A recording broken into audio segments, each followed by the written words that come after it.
السلام علیکم۔ یہ ایک اہم سوال ہے کہ کیا ہم دوسروں کی اصلاح کر رہے ہیں یا غیر محسوس طریقے سے اپنی منافقت دنیا کے سامنے ظاہر کر رہے ہیں؟ تو دیکھیے کئی سوالات آتے ہیں جو ایک جیسے ملتے ہوتے جن کا جواب ایک ہی آیت میں ان سوالوں کو اکٹھے کر دیتا ہوں۔ تو ایسے ہی ملتا جلتا سوال ہے کہ کیا ہم واقعی دوسروں کے لیے مثال ہیں یا صرف مشورے دینے والے؟ اللہ کے نزدیک زیادہ اہم کیا ہے، باتیں یا کردار؟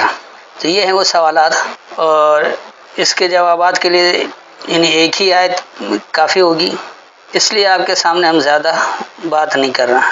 فرض کریں ایک ڈاکٹر خود سگریٹ پی رہا ہو لیکن مریض کو سگریٹ چھوڑنے کا مشورہ دے رہا ہو، کیا آپ اس کی بات پر اعتماد کریں گے؟ اب یہی سوال قرآن ہم سے سب سے پوچھتا ہے، کیا ہماری زبان اور ہمارا کردار ایک جیسے ہیں؟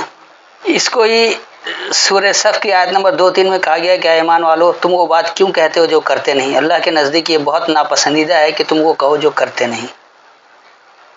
اور سورہ بقرہ کی آیت نمبر 44 میں کہ کیا تم لوگوں کو نیکی کا حکم دیتے ہو اور خود اپنے آپ کو بھول جاتے ہو، حالانکہ تم کتاب پڑھتے ہو، کیا تم عقل سے کام نہیں لیتے؟ اب کیونکہ سوالات بہرحال روایتی ترجموں کو مد نظر رکھ کر کیا جاتا ہے، اس لیے ہم صحیح فہم قرآن کے پہنچانے سے پہلے، ان آیتوں کو کھولنے سے پہلے موجودہ تراجم کو مد نظر رکھتے ہوئے چند سوالات آپ کے سامنے کر دیتے ہیں تاکہ بات کی وضاحت اچھے طریقے سے ہو جائے۔ آپ نے کتنی بار کسی کو وہ نصیحت کی ہے جس پر خود کبھی عمل نہیں کیا؟ اگر ایسا ہے تو قرآن آپ سے براہ راست بات کرتا ہے۔ کیا ممکن ہے کہ آپ کی بہترین تقریر اللہ کے نزدیک آپ کے خلاف سب سے بڑی گواہی بن جائے؟ ہم دوسروں کی غلطیاں فوراً دیکھ لیتے ہیں لیکن اپنی کیوں نہیں؟ قرآن اس سوال کا حیران کن جواب دیتا ہے۔ اگر آج آپ کی ساری نصیحتیں ختم کر دی جائیں تو کیا صرف آپ کا کردار لوگوں کو دین کی دعوت دے سکے گا؟ قرآن نے صرف 2 آیات میں ایک ایسی کمزوری بیان کی ہے جس کی وجہ سے پوری قومیں اپنے ساکھ کھو بیٹھتی ہیں۔ قرآن نصیحت دینے سے منع نہیں کرتا بلکہ یہ سکھاتا ہے کہ اپنی اصلاح کو بھی اسی سنجیدگی سے لو جس سنجیدگی سے دوسروں کی اصلاح کرتے ہو۔ بہترین دعوت وہ ہے جس کی تائید کردار کریں۔ اب میں آپ کو موجودہ دور کی چند مثالیں دیتا ہوں اور پھر اس کے بعد آیتوں کی وضاحت کروں گا۔ یہ مثالیں کسی ایک ملک تک محدود نہیں بلکہ دنیا بھر میں دیکھی جا سکتی ہیں۔ میں اس لیے کسی شخصیت کا نام نہیں لے رہا، کسی ملک کو مخصوص کر کے ٹارگٹ نہیں کر رہا، بلکہ عام مثالیں ہیں جو دنیا بھر کے انسانوں میں پائی جاتی ہیں، اور کیونکہ قرآن دنیا بھر کے انسانوں کے لیے ہدایت کی کتاب ہے۔ ایک انفلوئنسز روزانہ اخلاقیات اور عزت نفس پر لیکچر دیتا ہے لیکن خود مخالفین کی تضحیک، جھوٹے الزامات یا نفرت انگیز زبان استعمال کرتا ہے۔ کیا صرف الفاظ کافی ہیں؟ کچھ لوگ یا ادارے بدعنوانی کے خلاف مہم چلاتے ہیں لیکن اپنے دائرے میں سفارش، رشوت یا قربہ پروری کو نظر انداز کر دیتے ہیں۔ پہلے خود احتسابی پھر دوسروں کی اصلاح۔ والدین بچوں سے کہتے ہیں موبائل کم استعمال کرو لیکن خود ہر وقت موبائل پر مصروف رہتے ہیں۔ بچہ نصیحت سے زیادہ کردار سے سیکھتا ہے۔ کوئی شخص نماز، دیانت یا سچائی پر مسلسل گفتگو کرتا ہے لیکن کاروبار میں جھوٹ یا وعدہ خلافی کرتا ہے۔ قرآن یاد دلاتا ہے کہ عمل کے بغیر علم اپنی تاثیر کھو دیتا ہے۔ لوگ ماحول کی حفاظت کی مہم چلاتے ہیں مگر خود کچرا سڑک پر پھینکتے ہیں۔ کیا وسائل ضائع کرتے ہیں؟ تبدیلی ہمیشہ اپنی ذات سے شروع ہوتی ہے۔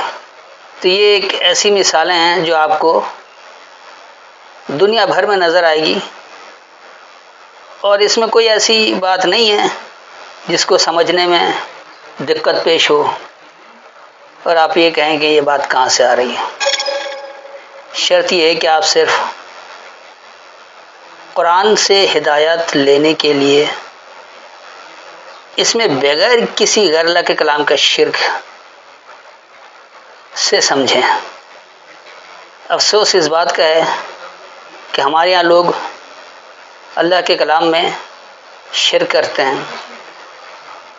اللہ کا کلام جو احسن الحدیث کی صورت، قرآن کی صورت میں ہمارے پاس موجود ہے، ہم اس میں نہیں دیکھتے ہیں کہ اللہ ہمیں کیا ہدایت دے رہا ہے۔ ہم غیر اللہ کی حدیثوں پر مد نظر رکھتے ہیں، بے شک وہ سنت کے نام پر ہو، حدیث کے نام پر ہو، روایات کے نام پر ہو، فقہ کے نام پر ہو، اماموں کے اقوال کے نام پر ہو، لیکن غلطی یہی ہے کہ آپ اللہ سے ہدایت لینے کے بجائے غیر اللہ کی کتابوں کی ہدایت کو فوقیت دیتے ہیں۔ تو یاد رکھیے ہدایت آپ کو اسی وقت ملے گی جب آپ خالصتاً اللہ کی بات کو سمجھیں گے۔ اب آئیے ہم ان دونوں آیتوں کو بھی سمجھ لیں جس کا حوالہ دیا گیا ہے کہ یہاں اصل میں بات کیا ہو رہی ہے۔ تو سب سے پہلے آپ سورہ بقرہ کھول لیں اور اس کی آیت نمبر 44 یعنی 2 کی 44۔ اتأمرون الناس، کیا تم لوگوں کو معاملات دیتے ہو، بالبر، نیکی کا، خاص نیکی کا، وتنسون انفسکم، اور تم بھول جاتے ہو اپنی سوچ کو، وانتم تتلون الکتاب، اور تم سمجھ کر پڑھتے ہو الکتاب، افلا تعقلون، کیا پس نہیں تم عقل رکھتے ہو؟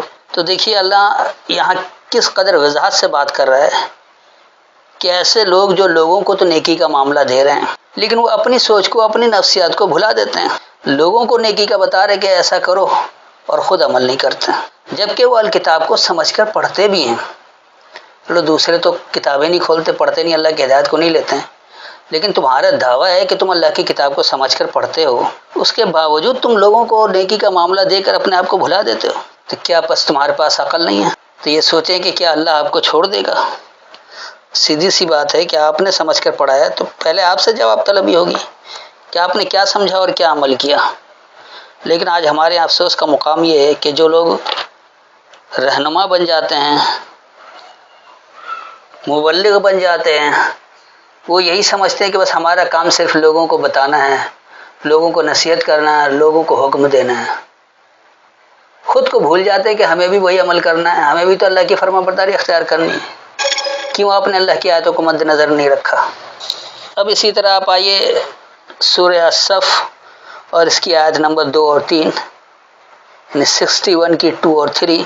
اب دیکھیے یہاں بات ہو رہی ہے کہ یا ایھا الذین آمنو، اے ماننے والے لوگو، لما تقولون، کیوں تم کہتے ہو، ما لا تفعلون، جو نہیں تم عمل کرتے ہو، جو تمہارا فعل نہیں ہے۔ کبر مقتن، بہت ناپسندیدہ ہے، یہ بڑی ناپسندیدہ ہے، عند اللہ، اللہ کے نزدیک، ان تقولوا، یہ کہ تم کہو، ما لا تفعلون، جو تم فعل نہیں کرتے۔ تو دیکھیے ان آیتوں میں اللہ نے ماننے والوں کو ہدایت دی ہے، ماننے والوں کو اللہ کہہ رہا ہے کہ ایسی بات کیوں کہتے ہو جو تم عمل نہیں کرتے ہو، جو تمہارا اپنا فعل ہی نہیں ہے۔ آپ دوسروں کو نصیحتیں کر رہے ہیں ایسا کرو اور خود اپنے آپ کو آپ نے چھوڑ رکھا ہے، آپ جو چاہے وہ کرتے رہیں۔ یہ اختیار آپ کو کس نے دے دیا؟ تو اللہ کے نزدیک جو یہ سخت ناپسندیدہ ہے، بہت بڑی ناپسندیدگی ہے کہ تم جو کہہ رہے ہو وہ تم عمل نہیں کر رہے۔ لیکن آج افسوس کا مقام یہ ہے کہ آپ اپنے ارد گرد نظر ڈال لیں، خاص طور پر مسلم ممالک اور اس میں پاکستان خاص طور پر، یہاں جتنے رہنما ہیں، جتنے نصیحت کرنے والے ہیں، جتنے احکامات نافذ کرنے والے ہیں، وہ سب صرف دوسروں کو نصیحت کرتے ہیں، دوسروں کو صحیح بات بتاتے ہیں کہ ایسا کرو ایسا کرو، دوسروں کو حکم دیتے ہیں یوں کرنا چاہیے، خود اپنے اوپر ان کی نگاہ نہیں رہتی۔ جو نصیحتیں وہ دوسروں کو کر رہے ہوتے ہیں اس کے برخلاف خود عمل کر رہے ہوتے ہیں، جو حکم وہ دوسروں کو دے رہے ہوتے ہیں خود اس حکم کی اتباع نہیں کرتے ہیں، جو وہ چاہتے ہیں دوسروں سے کہ ایسا عمل ہونا چاہیے خود اس کے برخلاف عمل کرتے ہیں۔ تو یاد رکھیے یہ اللہ کے نزدیک سخت ناپسندیدہ بات ہے۔ تو ایسی ناپسندیدگی میں آپ کو کیسے کوئی اچھا نتیجہ مل سکتا ہے؟ آپ غور و فکر کریں، اپنی عقل کو استعمال کریں، اپنے ہر معاملے کا آپ جائزہ لیں کہ آپ دن بھر کیا عمل کر رہے ہیں۔ آپ اپنے 24 گھنٹے کا عمل روزانہ آپ دیکھتے رہیں کہ کیا کیا کام آپ نے کیا ہے اور اس میں آپ نے اللہ کی ہدایات کو کتنا مد نظر رکھا ہے۔ آپ نے کتنے وہ عمل کیے ہیں جہاں آپ نے اللہ کی ہدایت کو ایک طرف کر دیا یا نظر انداز کر دیا۔ آپ خود جو چاہتے ہیں کہ ایسا عمل ہونا چاہیے اس پر آپ خود کتنا عمل کرتے ہیں؟ جو عمل آپ دوسروں سے چاہتے ہیں اپنے لیے، آپ دوسروں کے لیے ایسا عمل کیوں نہیں کرتے؟ تو کیا آپ کامیاب شخص کہلائیں گے؟ آپ اللہ کے فرما بردار کہلائیں گے؟ ایسا ہرگز نہیں ہے، کیونکہ آپ کے قول و فعل میں تضاد ہے، اور جہاں قول و فعل کا اتنا تضاد ہو تو وہ کبھی بھی کارآمد شخص نہیں ہو سکتا۔ تو آپ خود یہ اچھی طرح ذہن میں رکھیں کہ پہلے آپ خود کو دیکھیں، باتیں، کردار، قرآن کا سخت سوال، آپ بھی ایسا کرتے ہیں، نصیحت کچھ اور عمل کچھ۔ تو سامنے ایک بڑا آئینہ ہے، خود کو آئینے کے سامنے پیش کریں اور اپنے ہر عمل کا جائزہ لیں کہ آپ نے کس قدر اللہ کے احکامات کی نافرمانی کی ہے یا فرما برداری اختیار کی ہے۔ یاد رکھیے، جب آپ خود فرما برداری اختیار کریں گے، ویسا عمل کریں گے، پھر آپ دوسروں سے چاہیں گے تو آپ کی باتوں کا اثر ہوگا۔ لیکن آپ خود تو کچھ اور کر رہے ہوں، دوسروں کو نصیحتیں کر رہے ہیں، اور آپ کا اپنا عمل اس کے برخلاف ہو، تو پھر آپ سے بڑھ کر کوئی منافق نہیں ہے جس کے قول و فعل میں تضاد ہے۔ آپ دیکھ لیں، ہمارے جتنے سیاسی رہنما ایسے آتے ہیں جن کے قول و فعل میں تضاد ہے، اقتدار میں آ کر بھی وہ کچھ نہیں کر سکتے، پھر وہ بہانے بازیاں کرتے ہیں کہ فلاں نے کام نہیں کرنے دیا، فلاں نے نہیں کرنے دیا۔ آپ کا اگر ارادہ پختہ ہوتا، آپ کے عزم میں استقلال پختگی ہوتی، آپ اللہ کے مکمل فرما بردار ہوتے، تو آپ کر کے دکھا دیتے ہیں۔ دنیا کرے یا نہ کرے، کم از کم آپ کا عمل تو اس بات کی گواہی دیتا ہے کہ آپ مکمل فرما بردار ہیں۔ اب آخر میں آپ سے سوال ہے کہ آپ کے خیال میں انسان دوسروں کی غلطیاں جلدی کیوں دیکھ لیتا ہے لیکن اپنی نہیں؟ کیا اس کی وجہ غرور، عادت، ماحول یا کچھ اور ہے؟ اپنی رائے ضرور لکھیں، اور ممکن ہو تو قرآن کی کسی آیت کے ساتھ کہ آپ نے اس کو آیت کے ذریعے یہ سمجھا اور آپ کا عمل خود کیا رہا۔ تو جب تک آپ خود احتسابی کا عمل شروع نہیں کریں گے، یاد رکھیے کہ کبھی آپ کو کامیابی نہیں مل سکتی ہے۔ امید ہے مکمل وضاحت ہو گئی ہوگی۔ پھر بھی اگر کوئی تشنگی رہ گئی ہو، کوئی بات سمجھ میں نہ آئی ہو، کوئی سوال ذہن میں چبھ رہا ہو، کوئی خلش ہو، تو آیت کے حوالے سے اپنا سوال دہرا سکتے ہیں، وقت ملنے پر آپ کو ضرور جواب دیا جائے گا۔